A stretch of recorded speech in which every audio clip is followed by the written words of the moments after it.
Olá, pessoal, eu sou o Caio Valente. Eu sou o Igor Medeiros e esse aqui é o Desquantificando.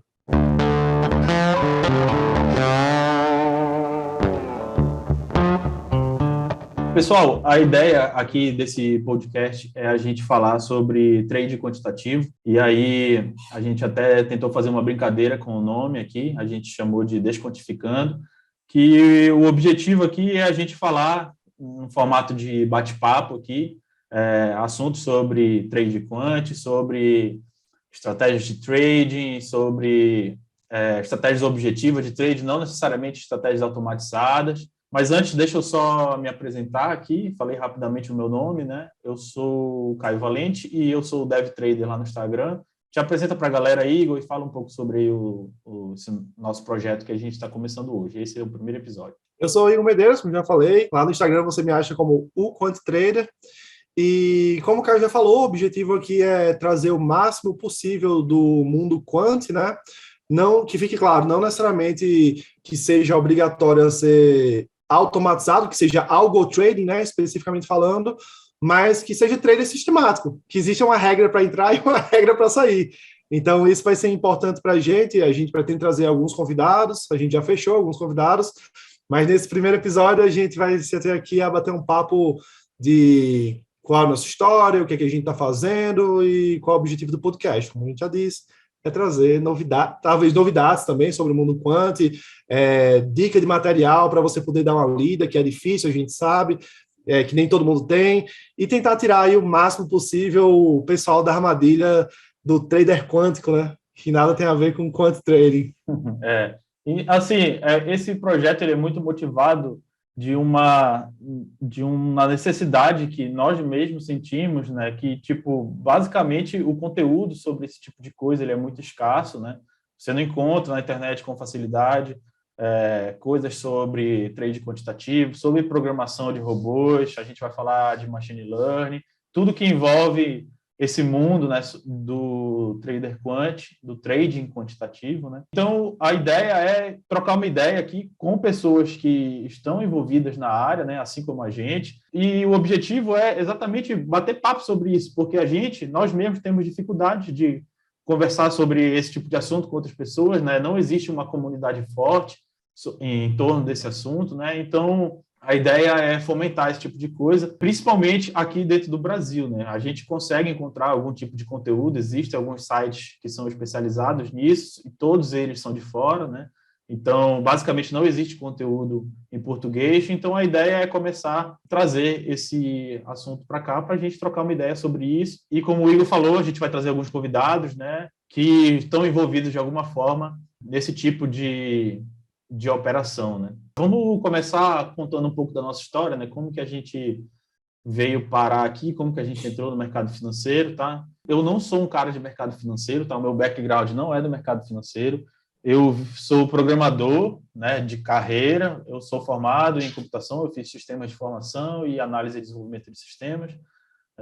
Mais de 10 anos atrás, eu sempre trabalhei com programação, nunca fui envolvido em mercado financeiro. Em algum momento da minha carreira ali, mais ou menos em 2016, finalzinho de 2016, início de 2017, eu comecei a me interessar por investimento para rentabilizar o meu próprio capital, né, fruto do meu trabalho. E aí o cara começa a estudar, né, opções de investimento, aí começa ali pela renda fixa, e aí vê ali aquele 0,5% no mês, né? E aí o cara quer alguma coisa mais agressiva, né? Aí vai estudando, eventualmente cai na renda variável, começa ali... Eventualmente cai no day trade. Exatamente, aí começa a botar, pelo menos foi o meu caminho, né? Começa a botar dinheiro em fundo de investimento, e aí, inevitavelmente, cai no day trade, né? Conhece as drogas, né?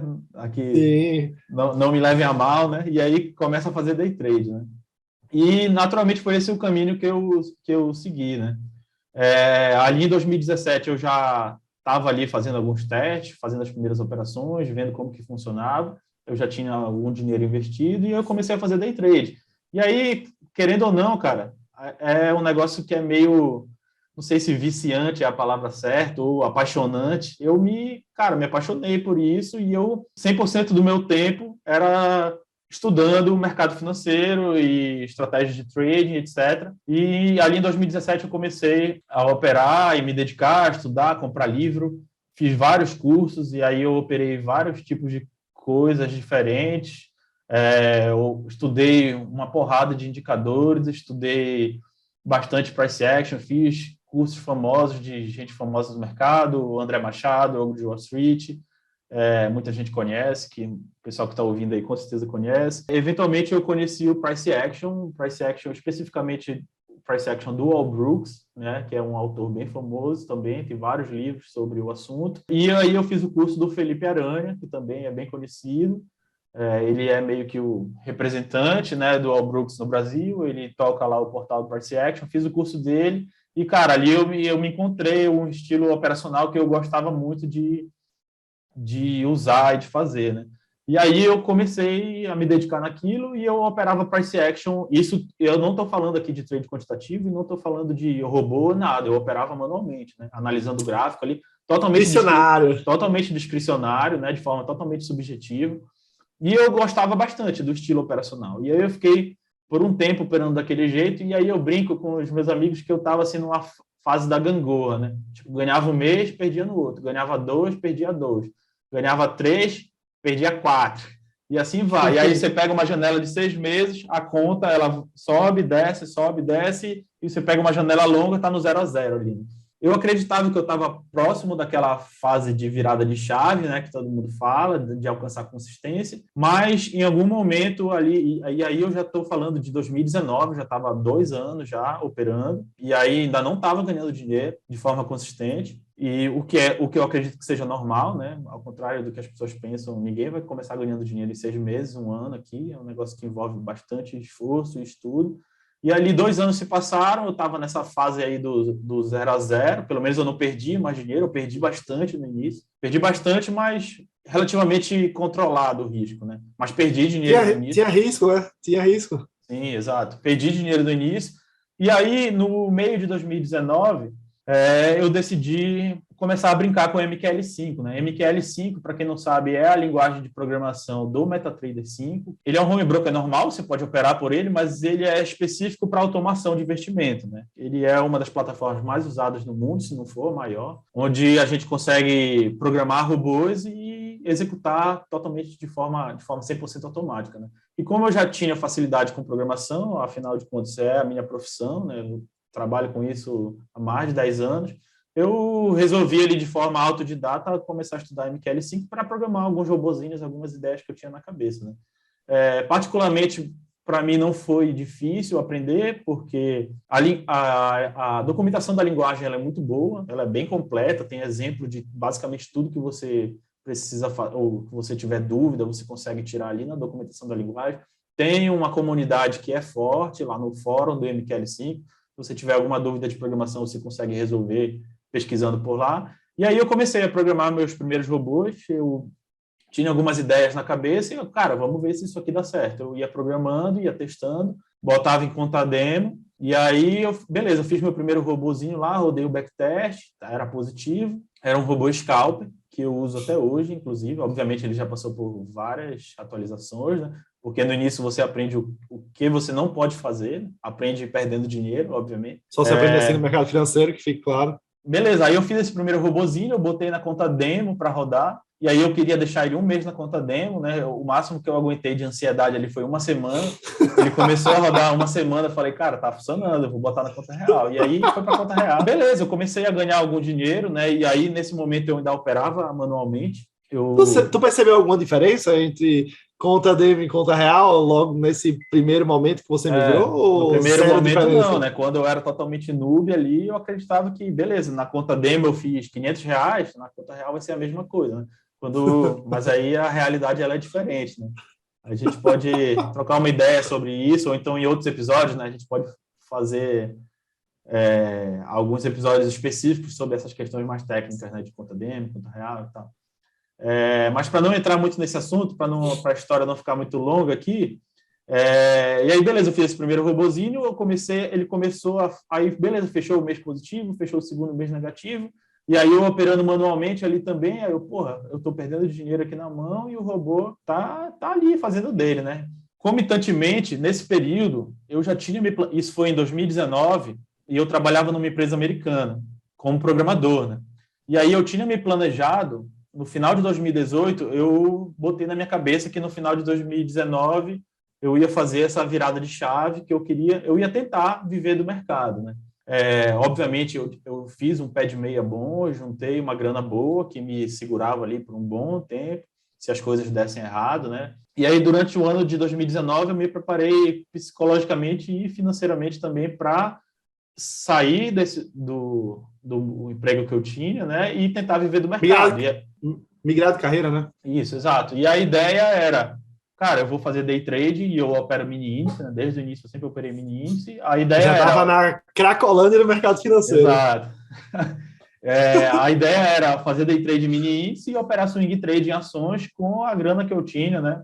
Que era uma grana boa, era uma grana razoável, dava para tirar uma grana para fazer fazer uma renda mensal, né? Essa era a minha ideia. E assim, Sim, cara, sim. o meu plano B era, cara, eu vou ficar 6 meses nessa. Se não der certo, beleza, eu arrumo outro trampo, né? E aí foi o que eu fiz. Aí, mais ou menos no meio de 2019, eu comecei a programar os robôs, eles começaram a dar certo, aí eu fui para a segunda estratégia, para a terceira estratégia. No início de 2020, mais ou menos ali em fevereiro, bem no início ali, quando veio a pandemia, eu saí da empresa para tocar esse projeto de viver do mercado. Só que naquele momento eu já tinha desistido de operar manualmente, porque os robôs já estavam dando certo. Né? Eu já estava mais consistente operando com robô do que operando manualmente. Naquela altura ali, eu já tinha 2, 3 estratégias, e aí foi quando surgiu uma outra necessidade minha, né?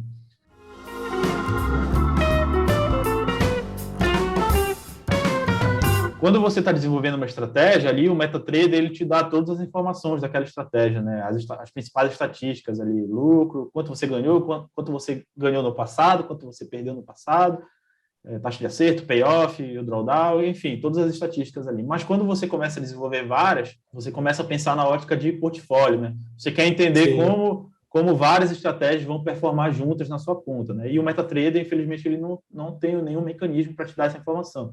E aí eu programei alguns scripts em Python que eu importava os resultados do MetaTrader para lá, para esse script, e ele meio que compilava todas as informações de todas as estratégias para me gerar como que seria o resultado do meu portfólio de robôs, todas aquelas estratégias rodando juntos na minha conta. Porque eu precisava saber quanto de capital eu precisava para operar aquelas estratégias, qual que era o meu risco, etc. E aí eu montei esse esqueminha, ficou bom, eu consegui as informações que eu precisava, e aí eu percebi que aquilo talvez pudesse ajudar outras pessoas pudessem estar precisando da mesma coisa, e aí eu resolvi transformar aquilo numa plataforma, com uma interface web.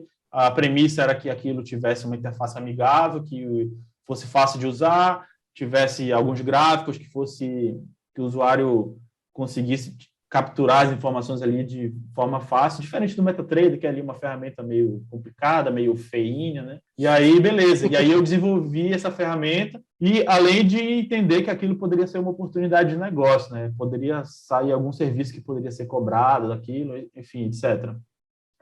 E aí eu lancei a ferramenta que se chama BotSpot, que é uma ferramenta de análise e acompanhamento de estratégias automatizadas, né? No início, ela só tinha lá a funcionalidade de analisar o backtest e de simular o portfólio, que era o que eu precisava. Hoje já faz muito mais coisas, a gente pode falar nisso em uma outra oportunidade. E aí, foi exatamente no início da pandemia isso já, né? Quando eu decidi desenvolver o BotSpot, foi entre março e maio, mais ou menos. Aí eu fiquei esses 3 meses, basicamente, programando o dia inteiro, não saía de casa, né? E aí, acho que eu desenvolvi o BotSpot, essa versão inicial, em 3, 4 meses, botei no ar. E ali, a partir daquele momento, tudo que eu precisava, eu já fazia usando, nesse sentido, né, de portfólio, eu já fazia usando o BotSpot. Aí o meu portfólio cresceu, foi para 5, 6 estratégias, etc. As coisas estavam indo bem, né? Aí, obviamente, tinha meses positivos, tinha vários meses positivos, e aí eu decidi também, nesse meio tempo, isso foi lá em fevereiro também de 2019. 2019 não, 2020, tá? Eu decidi criar um Instagram bem em cima daquilo que eu falei no início, né? Como eu sou da área da computação, eu sempre fui envolvido. Na computação tem muito disso, de comunidades, né? Tipo, o cara programa em Java, então tem a comunidade dos programadores Java, tem o cara programa em Python, a comunidade da galera do Python, do JavaScript, a comunidade do JavaScript. E eu sempre participei dessas comunidades, das linguagens ali que eu trabalhava, que eu gostava. Eu sempre ia em evento, e aí tem evento da galera do JavaScript, evento da galera do Java, eu sempre participei, né? E aí eu palestrava também em alguns desses eventos, e eu sempre gostei dessa interação, trocar ideia com as outras pessoas que estão fazendo a mesma coisa do que tu, né? E quando eu comecei a programar robô, eu simplesmente não conhecia ninguém que programava robô, não conhecia ninguém. E aí eu resolvi criar um Instagram com o objetivo de, primeiro, gerar algum tipo de conteúdo das coisas que eu estava estudando, das coisas que eu estava aprendendo e do caminho que eu já tinha feito, né? Criei o Instagram, criei um blog no Medium, onde eu postava no blog, replicava no Instagram, e aí algumas pessoas começaram a me seguir, comecei a trocar ideia com algumas pessoas, ali pelo direct do Instagram, e no início do ano passado, 2021, o Igor e o nosso outro sócio, eles me encontraram lá pelo Instagram, também começaram lá, se interessaram ali pelo conteúdo que eu estava gerando ali, e a gente começou a conversar ali, começou a trocar ideia, e aí hoje a gente está aqui tocando, a gente teve muita sinergia, assim, o negócio, as coisas que a gente faz são muito parecidas, né? E aí isso evoluiu, a gente montou um negócio juntos, mas a minha história é essa, cara. E aí eu estou aqui hoje, a gente tem alguns negócios, eu vou pular essa parte, vou deixar o Igor falar um pouco e ele contar a história dele. Manda brasa aí, Igor. Como que tu chegou até aqui? Como que é o teu caminho aí?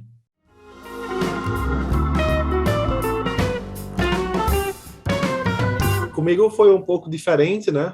Porque eu, desde de mais novo, como já entrei na faculdade de matemática, eu vim de Natal, Rio Grande do Norte. Lá em Natal não tem grandes expectativas para você trabalhar com o mercado financeiro. E eu sempre quis mercado, de uma forma geral. Eu já fui direcionado para a faculdade de matemática porque eu queria trabalhar com matemática aplicada.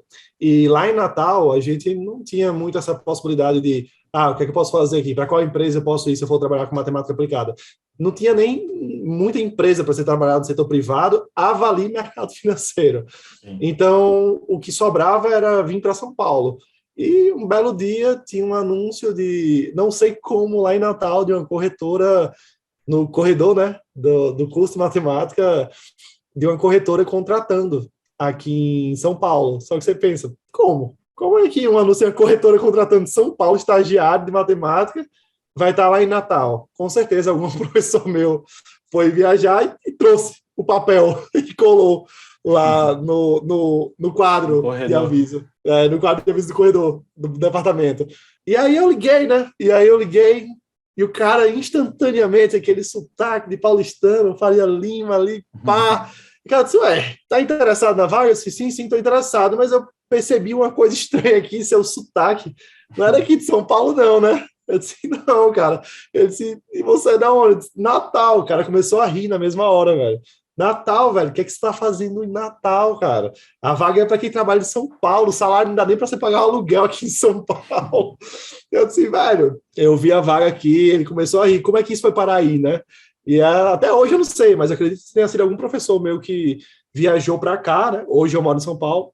Algum professor meu que viajou para cá e trouxe. E aí eu liguei, os caras começaram a rir, disse que era inviável, mas que tinha achado legal, né? Os caras gostam disso, mercado financeiro. A iniciativa, né? A iniciativa foi boa. Exato, os caras gostam disso, velho, os caras gostam.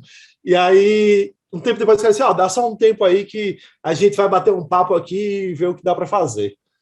E aí, tempo depois, ligaram de volta, quer vir morar em São Paulo? Uhum.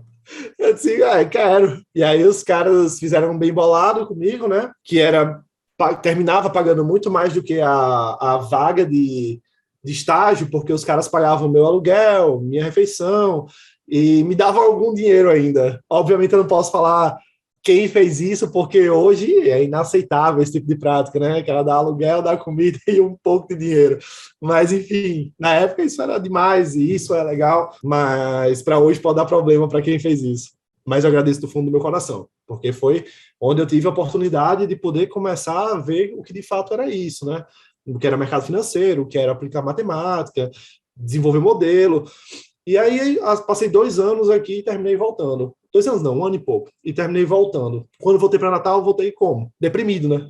Para a faculdade de matemática, porque não tinha o que fazer lá. Mas tu tinha trancado o curso nesse período? Não, continuei estudando. Tem um programa para poder fazer isso. Eu voltei para Natal para poder, enfim, concluir o curso e o estágio tinha acabado. E quando eu voltei para Natal, eu já voltei, assim, triste, né? Querendo voltar para São Paulo, pô, Faria Lima, mercado financeiro e tal. Chegando no Natal, eu tava pensando sobre fazer, só tava com a cabeça que ia encerrar o curso e tchau. Talvez tentar voltar para São Paulo de novo. E foi aí que, nesse meio tempo, eu terminei conhecendo um pessoal lá da cidade que tinha começado mais ou menos, bem no comecinho mesmo, o hype aqui no Brasil de mesa proprietária. Sim. E a mesa proprietária que estava abrindo lá em Natal era a Level Trading, LVL Trading, do Andreu Beda. E eu fui para a LVL, fui ver o que tinha lá, né? Já que era a coisa mais próxima do mercado financeiro que eu tinha em Natal. E aí tem que abrir um parênteses e bater palma para esse pessoal que expandiu forte de mesa proprietária, como a LVL e a Atom, né? Querendo ou não, são as maiores, mas foi uma oportunidade que muita pessoa teve lá atrás de ter algum contato com o mercado financeiro na própria cidade. Tem que bater palma de verdade para esse pessoal. E nessa época era bem diferente, os custos eram outros, né? Era caro para a pessoa física começar. Né? Era caro para a pessoa física operar. Você, dependendo de onde você estava, em qual mesa, o pessoal te dava acesso à corretagem de HFT, que hoje está tudo corretagem zero, ok, mas naquela época não era assim. As condições era caro de operar. Melhores, né? Eram outras condições. Eram outras condições. E a mesa dava essa possibilidade de você operar com condições bem mais acessíveis, tanto estoques, ações, quanto mini contratos e tudo que você quisesse. E a parte boa foi que onde eu estava lá na época da Faculdade de Matemática, aqui em São Paulo, não tivesse trader, tinha operação. Só que quando você está no meio de mesa proprietária, você está ali junto de uma ruma de pessoa que está com o mesmo objetivo de operar. E aí você termina vivendo o mercado financeiro, respirando o mercado financeiro, você vê um bocado de pessoa tentando virar e uma ou duas pessoas na sala que já viraram, que de fato são operadores e ganham dinheiro. E aqui vai outro parêntese. Eu vi muito operador perdendo dinheiro, a maioria perdia na real, a maioria, só que tinha uma boa galera que fazia uma grana pesada. Pesada mesmo. Eu quero ser igual esse cara aí. Eu quero ser igual esse cara aí. Não, os caras são meus amigos hoje, velho. E fazia grana pesada mesmo. Assim, e trader discricionário. Sim. Trader discricionário. Existe muito esse mito de que o subjetivo discricionário não dá dinheiro no mercado financeiro. Vai, dá sim. Só que a taxa de sucesso é bem baixa. Exato. Eu assumo, eu não tenho psicológico para ser o trader discricionário. Eu não sou o cara. Talvez eu não tenha psicológico, 2, eu não tenho talento. Sim. E eu fui para o que eu sei fazer, que é matemática. Mas a gente chama em inglês de gut feeling, né? Que é tipo aquele sentimento que vem de dentro. E isso praticamente permeia a vida do cara que é trader discricionário. Porque o cara que é trader discricionário, ele, de fato, ele tem não é que como se fosse doido, que ele olha para o gráfico e diz a hora de comprar. Tem os que são mais ou menos assim. Só que o cara tem alguma lógica. Pelo menos ele tem alguma lógica por trás. Alguma ele tem. E era assim. Então, o cara, eu opero fluxo, e geralmente todo mundo operava estoques. A maioria operava estoques. E a maioria operava fluxo também. Quase nada de gráfico. E acho a plataforma que a gente utilizava quase não tinha gráfico. Era Sterling, eu acho. Nem tem essa plataforma aqui com facilidade para contratar. A galera tinha uma estratégia, óbvio que eles tinham estratégia, a maioria deles. Igor, isso que tu tá falando é lá na mesa de Natal? Ou lá na mesa de Natal. Em São Paulo? Tá. Lá na mesa de Natal, porque na mesa de Natal a gente tinha acesso ao pessoal daqui de São Paulo também, né? Porque tinha a matriz, que era aqui em São Paulo, e o resto era tudo filial, né? Tipo franquia, estilo franquia. Mas aí você tinha acesso ao pessoal de São Paulo. O pessoal de São Paulo era desenrolado. Quase todo mundo que eu conheci e que hoje sou amigo ganhava grana. Fato. Claro que o mercado era outro também, os padrões eram mais fáceis de ser observados. Até porque quando se trata de fluxo era semi-discricionário, né? Aquela mesma história. Então, o pessoal fazia grana, todo mundo tinha sua estratégia, só que o trader discricionário, em algum momento, ele vai fazer uma coisa que está fora do que ele diz que faz. Ele não vai saber porque necessariamente ele fez aquilo, mas ele sabe que tinha que fazer aquilo, porque aquilo estava na cara. Falava muito isso, estava na cara, isso tinha que fazer. Só que estava fora do operacional, fora de tudo, e é isso. E eu não sou esse cara, velho. Tipo, eu particularmente não sou esse cara. Sim. Então, quando eu comecei a entrar e a pegar essas lógicas de fluxo e tal, ou fluxo em estoques, que fique claro, acredito muito que dá para ganhar dinheiro operando fluxo em ações. Não sei em dólar nem em índice, porque nunca foi o objetivo da mesa. Todo mundo sempre operou pesado ações. E fazia muito sentido, tem muita máquina, imagina, tem muito investidor querendo abrir posição, então vai ter muito padrão de algoritmo, abrindo ordem para investidor, e máquina comprando de 100 em 100 ação durante um tempo específico. É mais fácil de ver isso acontecendo. Mas ainda assim, eu tinha aquela veia de matemática, né? E eu não queria isso. Eu queria o quê? Eu queria dizer, não, deve ter uma relação causa-efeito aí, deve ter alguma coisa que faz sentido.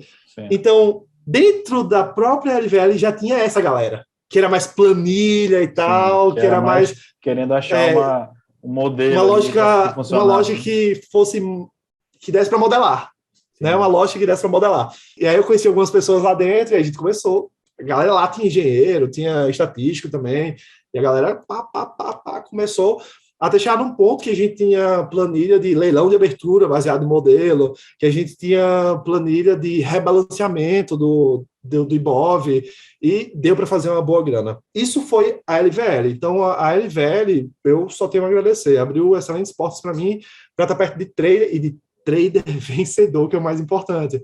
Porque como a gente tinha acesso à LVL daqui, de São Paulo, era onde estava a maioria das pessoas que ganhavam dinheiro. E você tinha a oportunidade de estar vendo aquelas pessoas operando e de entender o que aquelas pessoas faziam. Então, ter esse contato, para mim, foi importante. Sim, foi para pegar a experiência no mercado. Né? Ou seja, meio que para mim, desde sempre, eu sempre tive no mercado. Desde o começo da faculdade, e depois da faculdade, e depois fui para a LVL.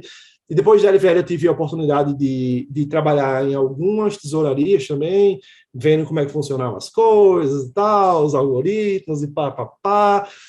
Então, sempre tive experiências positivas, sempre tive do lado do mercado quase que institucional, e institucional na maioria dos momentos. Quando eu falo quase que institucional, é no momento da LVL, porque a LVL em si é uma instituição, claro, mas não é um institucional player no mercado, é um hub de traders, né? São pessoas físicas que estão ali dentro. Isso, é um hub de traders, mas o resto foi institucional mesmo. Ter esse sentimento que a maioria das pessoas não tem, de que dá para ganhar dinheiro no mercado financeiro, para mim já era algo normal, porque eu sabia que tinha pessoa que ganhava. E eu não sei você, quando começou, só que a maioria das pessoas que me relatam é que fica aquele sentimento de que não é possível ganhar dinheiro com isso, não tem ninguém que ganha dinheiro com isso, não. Tipo, porque o cara não tem ninguém próximo que ganha dinheiro de verdade. E que leva aquele lifestyle de mercado financeiro, tá ligado? A minha experiência era o que eu via na internet, né? Como eu não vim desse mundo, eu falava, o fulano... Sabe aqueles caras que postam boleta? E aí depois tu vê que aquilo tudo é uma furada da porra, porque o cara posta a boleta do dia e não posta as outras 10 que ele perdeu grana, sabe? Mas assim, eu sempre tive convicção que tinha gente que ganhava grana, sabe? Mas eu nunca acreditei que fosse fácil. Isso é bom. Mais fácil é impossível. Pô, você tá ali ganhando grana no mercado financeiro, dia após dia, é quase utopia, né, velho? Tipo, é muito difícil. Você tem que entender que day trade, swing trade, position trade, buy and hold, tudo é a longo prazo, velho. Tipo, essa nomenclatura é só o teu estilo que tu tá fazendo para tirar grana do mercado. Só o estilo operacional, né? É só o estilo operacional. Não quer dizer que day trade você vai ganhar dinheiro mais rápido, não quer dizer que day trade é para hoje e amanhã. Não, você quer ganhar dinheiro com day trade durante 5, 6, 10, 20 anos. Então, no fim das contas, é tudo longo prazo. E aí as pessoas aí estão num câncer muito forte, né, do hype da rede social, que todo mundo só ganha, todo mundo só posta boleta. Esse é difícil. É um dos nossos objetivos aqui, começando esse podcast também, a gente trocar ideia sobre isso e acabar com esse mundo fantasioso, né, de que, cara, em 2 meses, 3 meses vai começar a ganhar dinheiro com isso. Cara, vai levar anos. E talvez o trading quantitativo seja uma alternativa para o cara que não consegue operar manualmente ali, tem a questão do psicológico, querendo ou não. O trade quantitativo ainda assim tem o psicológico também, mas é outra pegada, né? Isso. Mas Igor, para a gente não fugir do assunto, como que vamos continuar aqui na história. Como que tu começou a se interessar por aí vai vendo. Como que tu veio parar aqui? Quando eu estava ali mais há um tempo na LVL já, eu tive a oportunidade de conhecer um cara que operou no pregão durante muito tempo, pregão Viva Voz mesmo, conheci outros, mas esse em específico tinha uma parceria com a LVL e ele ensinava também aqui em São Paulo. E aí eu voltei para São Paulo de novo só para fazer o curso desse cara, né? Para me preparar, tentar entender um pouco mais do ativo financeiro, do dólar, que não era algo que eu operava. E aí vim para cá e o curso foi uma grande virada de chave na minha vida. Que fique claro, não foi uma virada de chave porque o cara era bom, foi uma virada de chave porque eu comecei a entender que existiam outros fatores que afetavam o mercado financeiro, que não fosse só aquela questão do trade em si, que existia a parte macro, que existia coisas que afetavam o deslocamento de certos ativos, que existiam ciclos, e aí abriu bem mais minha cabeça. E aí, quando eu voltei, eu fiz esse curso, voltei para Natal, para LVL de novo, eu comecei a ver que aquilo que tinha dentro da LVL já não era o suficiente para mim, porque eu estava numa pegada 100% objetiva, né? Uma pegada quant, de fazer conta para poder conseguir modelar coisas, e a LVL estava, como sempre, eu acredito que sempre é uma pegada discricionária, e os caras são vencedores e não tenho o que falar sobre isso. Os caras de São Paulo, especificamente falando, são vencedor, não tenho o que falar sobre isso. Todo mundo opera discricionário, todo mundo, a maioria faz muita grana. Mas, assim, para mim não funcionava, porque é o que eu te disse, eu não tenho psicológico para isso. Eu tenho psicológico para fazer uma vez, fazer duas, fazer três, e na quarta, por exemplo, dar errado, e eu dizer, certo, e qual é a probabilidade de eu continuar aqui dando certo? Por que deu errado? Qual é a probabilidade de eu entrar aqui numa sequência de perda gigante? Eu preciso de números, cara. Eu vim de exatas. Eu preciso entender o que eu estou fazendo para ter segurança de operar. E foi assim que eu saí da LVL.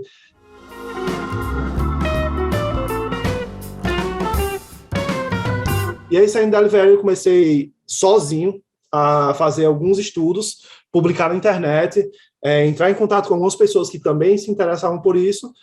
E aí terminei montando uma empresa voltada mais para essa área de quant, que primeiro foi a Hydra, e aí dentro da Hydra eu tomei uma proporção um pouco grande, tanto no Nordeste, quanto para São Paulo, quanto para outros lugares. Terminei conhecendo outras pessoas, e foi aí que eu conheci aquele meu outro sócio, que é o sócio da gente, e a gente terminou montando uma parceria, basicamente para prestar serviço para institucional, que é o que eu faço até hoje, né? Pegar a estratégia de um cara que já é institucional e tentar dar um jeito nela com base em testes estatísticos, probabilísticos, modelando dessa forma e tentando entender qual é a necessidade do cliente, no caso do fundo, da asset, seja o que for. E a gente terminou aqui onde a gente está. Um belo dia eu vi Caio no Instagram, vi que ele estava começando o Instagram dele, falando ali sobre quant, e é batata, vocês vão perceber. Quando alguém ganha dinheiro no mercado financeiro, facilmente você reconhece se o outro cara que está falando ganha ou não. Porque pelo discurso você consegue extrapolar a ideia se o cara é vencedor. E quando eu li o que o cara estava escrevendo, eu disse, opa, o que esse cara fala faz sentido, o que esse cara fala de fato é o que eu faço também. Dava para ver que tinha a mesma bagagem de conteúdo quant, e eu não sou comercial, eu sou o cara que faz as contas, que cria os modelos matemáticos aqui que presta serviço para os fundos. Então eu pedi para o comercial, que é nosso outro sócio, e disse, entra em contato com esse cara aí, que esse cara sabe o que está falando, eu quero trocar uma ideia com ele. E aí o comercial foi, fez a ponte, e aí Caio pode explicar mais um pouco como é que foi, mas basicamente minha história até aqui foi desse jeito, e hoje a gente está aqui trabalhando junto, e nessa empreitada aqui do Desquantificando, para deixar a caminhada de vocês um pouco mais fácil do que foi a nossa, provavelmente. Nesse finalzinho da história do Igor, aí foi isso. O nosso outro sócio entrou em contato comigo, né? Aí a gente marcou algumas calls, né? A gente começou a conversar, eles me apresentaram um projeto. Era um projeto para a gente começar a desenvolver modelo para o institucional, né? No início eu fiquei meio com o pé atrás, porque lá no Instagram eu sempre recebia umas propostas assim, eu tenho uma estratégia que eu ganho rios de dinheiro com ela, aí eu E é sempre assim, né, cara? Sempre tem essas coisas, sempre existe proposta maluca. Sempre ficava bem com o pé atrás com as pessoas que me abordavam lá, né? Aí o cara, minha estratégia faz 500 operações por dia no dólar. Aí o cara, eu já testei em conta demo. Eu falei, vamos lá, não é bem assim que funciona, okay. Tá? Existe um negócio chamado Slippage, quando você ligar na conta real, enfim, né? Mas aí a gente bateu algumas calls, né? Eles me apresentaram o projeto. Eu tinha interesse de entrar em algum momento para o mercado institucional, né? Fazer um negócio com grana mais pesada, assim, né? Com grana alta. E aí, beleza, aí eu topei, eu entrei inicialmente para fazer um serviço específico e alguns meses ali eu já virei sócio do negócio, né? Hoje em dia eu toco a parte de tech do negócio, né? Eu sou responsável por desenvolver os modelos, né? Eu que codo os nossos robôs, né? Eu que desenvolvo os nossos robôs.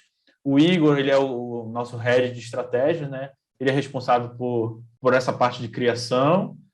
Ele desenvolve as estratégias, eu codo os robôs, depois o processo volta para o Igor faz a parte de otimização, de data mine, depois o processo volta para mim, eu faço a parte de teste de robustez, montagem de portfólio, meio que eu faço a parte de data science, do que é necessário, tudo que a gente precisa programar para extrair algum dado ali, e aí a gente vai falar sobre isso ao longo dos episódios aqui, né? Não é só programa um robozinho, lê o relatório de backtest, otimiza, vai para a conta real. Tem muito mais coisa que a gente desenvolve em cima disso, a gente já tem uma porrada de ferramenta, uma porrada de métrica, e aí tudo que a gente precisa extrair dado e programar, eu toco essa parte, o nosso outro sócio, ele toca a parte de comercial, relacionamento com os investidores, a parte de captação. E é isso, e aí a gente resolveu iniciar essa empreitada aqui justamente para a gente trazer um pouco do nosso dia a dia, o que a gente faz, né, no nosso cotidiano aqui, quais são as práticas, e também conversar com outras pessoas que fazem a mesma coisa que a gente. E aí,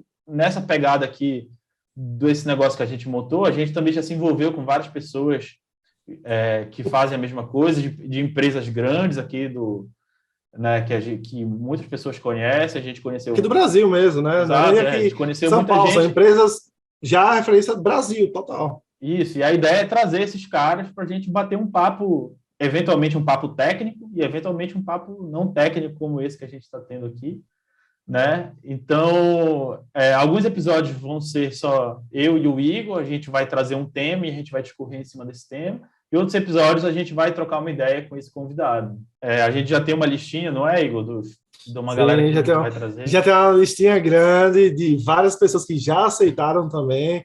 Então, tem coisa boa vindo por aí, e uma coisa importante é que a gente filtra quem vai vir para cá. Sim. Então, tem um filtro básico aí de que não vai vir nenhuma roubada para vocês não vão escutar besteira de ninguém, são pessoas qualificadas e pessoas que, de fato, ganham dinheiro de alguma forma com o mercado financeiro e com trading sistemático, no mínimo. Algumas delas vão ser algo trading, né, que seria ter esse sistema automatizado, e outras delas não, elas operam de forma manual, mas com um sistema muito bem definido de regras e com testes também, validações, mas no mínimo sistemático, no mínimo, menos que isso não tem. É claro que eventualmente a gente pode trazer um trader discricionário bom aqui para bater papo, para mostrar o ponto de vista dele, como são as coisas, e também gerar um pouco de diversidade aqui para a gente bater papo, né? A ideia é que era essa palavra que eu ia usar, diversidade, né? A gente não vai trazer cara que só faz day trade, a gente quer trazer pessoal que é operação, que opera índice, que opera lá fora, que opera stocks, né, que opera Forex. Boa parte da nossa operação hoje é em Forex também. A gente opera Forex, a gente opera B3, e aí estilos operacionais diferentes, a gente faz swing trade, a gente faz day trade, a gente está começando a trabalhar alguns projetos para entrar em cripto, robôs que fazem posição, DCA, etc. Então, a gente quer trazer a galera do machine learning, e também a galera que opera objetivo, mas o cara não tem um robô, e todo dia ele segue ali, arrisca o sistema dele, né? Tem muita gente que opera com uma base quantitativa, mas o cara não precisa automatizar, porque o cara faz uma operação por dia ali no final do pregão, o cara opera swing trade, cabeça fria, ele vai automatizar para quê? Não existe essa necessidade, né? Agora, quando o cara já entra ali no day trade, começa a ter muitos benefícios, né? Ele automatizar ali o operacional dele. Sim, porque a frequência termina sendo muito alta, ou você automatiza, ou você vai perder algumas oportunidades, e aí para quem trabalha com quant, perder a oportunidade é fazer estatística, trabalhar um pouco de uma forma estranha,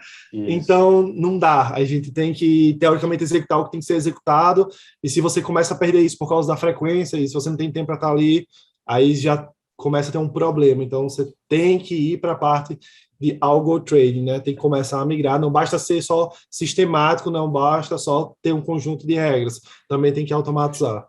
E tem aquela outra vertente também que existem modelos operacionais que, se não for automatizado, uma pessoa não consegue executar normalmente. Vamos pensar aqui no modelo scalper. Tem gente que fala muito. E aí a gente vai trazer alguns mitos aqui também. Mitos não, algumas polêmicas, né? Tipo, scalper, funciona ou não funciona? Fazer preço médio, funciona ou não Funciona ou não funciona? funciona? Operar com stop ou sem stop, né? Então a gente vai tratar sobre todos esses assuntos. A gente vai falar muito de robustez de modelo, né? Sobre portfólio, sobre risco. Então essa é a ideia. O objetivo aqui, pelo menos inicialmente, é a gente trazer pelo menos um episódio por mês. Essa é a nossa meta inicial, né? Pelo menos um. Porque a gente também toca vários projetos aqui da empresa em paralelo. Isso aqui é meio que o nosso um side, não ia falar side job, mas não é um job, né? É um projeto que a gente acha interessante e a gente quer fazer um teste e ver se o público vai gostar disso aí, para a gente começar a fomentar essa comunidade de quant aqui no Brasil. Né? Sim, acho que esse é um ponto importante que você tocou, que de fato a gente vai ter que fomentar essa comunidade. E é engraçado como muito player grande do mercado, e quando a gente está falando de player grande, são players grandes de verdade, que a gente conversou para vir bater um papo com a gente, e os caras falam, pô, tá faltando isso aqui no Brasil, tá faltando isso aqui no Brasil. E a gente precisa de alguém para começar a criar essa comunidade, movimentar isso, botar as coisas para frente, para de fato começar a falar de quant mesmo, porque tem muita coisa aí na mídia que diz que é quant, não é quant, você, sei lá, somou A com B, você está achando que é quant, pegou uma média para operar, você está achando que é quant, e não é bem dessa forma. Quant vem de quantitativo, lógico, vem de modelo quantitativo, vem de estatística. Então, sim, não tem como fugir disso. Você vai ter que estudar alguma coisa, você vai ter que ter de estatística alguma coisa, você vai ter que ter de programação alguma coisa. De fato, não é um mundo para quem é meio preguiçoso, não gosta de trabalhar, porque o processo é grande. Os processos são grandes, dá trabalho fazer uma estratégia que funciona, mas quando funciona você tem a recompensa, o modelo é funcional, né? Outra coisa também que eu queria falar é que a gente não está aqui para levantar a bandeira de nenhum modelo operacional, ou seja, a gente já tem que vir para cá com a cabeça aberta, não é de olhar, preço médio não funciona. Eu quero muito dizer que preço médio não funciona, mas, pô, me convença, me mostre que não. Então, sempre que a gente estiver aqui no podcast, vamos tentar manter a cabeça aberta o máximo possível, porque quanto é assim, vem para surpreender a gente. Quantas vezes já eu olhei para o negócio, isso aí tem como dar certo, não. Nunca que isso vai dar certo. E dá certo. Do mesmo jeito que eu tinha certeza, né, de alguma coisa, você tem certeza. Não, isso aqui vai dar certo, com certeza absoluta, isso aqui é perfeito. Não tem como isso aqui dar errado. E dá. E dá muito errado. Então, pode falar. Quando a gente começa a testar as coisas, né, isso foi uma coisa que eu até converso muito comigo. Muitas coisas são contra-intuitivas, assim, né? O que você acha que não dá certo de nenhuma forma, é impossível, aquilo é o que vai dar certo, e o que você achava que ia ser o legal, aquele lá não funciona, e o que você pensava que ia dar errado é o que deu certo. Então, porque é um método que a gente está aplicando, né? É a forma... Eu gosto dessa frase, que ela é o mais próximo de aplicar ciência ao mercado financeiro, é operar de forma quantitativa, né? Porque você está ali se baseando nos dados, não existe achismo, não, mas eu acho que é melhor eu usar esse alvo aqui, ou então usar essa média aqui. Não existe acho aqui. É tipo assim, os dados estão falando que esse é o melhor resultado, então esse é o melhor resultado.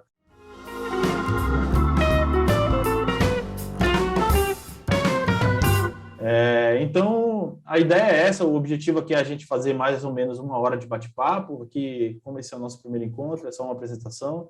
Eu acho que está bem explicado aqui qual é o nosso objetivo com o projeto, né, Igor? Sim, total.